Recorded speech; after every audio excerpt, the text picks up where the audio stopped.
నీటిలో రాయి వేస్తే మునిగిపోతుంది. ఏదైనా పండు లేదంటే వెజిటబుల్స్ తీసుకొని వేసామనుకోండి, ఏమవుతాయి? మునిగిపోతాయి. బంగారము, వెండి ఇలాంటివి ఏమైనా తీసుకొని నీటిలో వేసామనుకోండి, ఏమవుతాయి?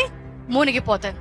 అదే ఒక రబ్బరు బొమ్మను కానీ రబ్బరు బంతిని కానీ తీసి నీళ్ళలో వేసామనుకోండి, ఏమవుతుంది? పైకి తేలుతుంది. అదే నీరు అదే మనిషి వేస్తున్నాడు గాని కొన్నేమో మునిగిపోతున్నాయి, కొన్నేమో తేలుతున్నాయి. ఎక్కడుంది తేడా?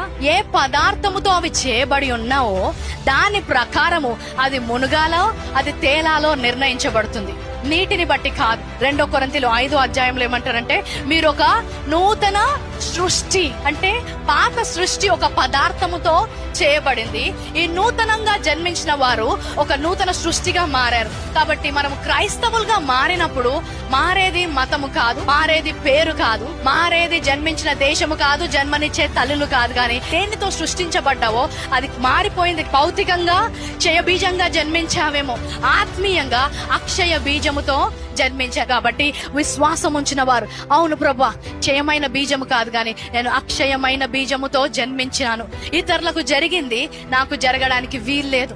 వారు మునిగిపోవచ్చు కానీ నేను మునిగిపోను, ఎందుకంటే నేను తయారు చేయబడ్డ పదార్థము దేవుని యొక్క బలమైన శక్తి గల వాక్యము.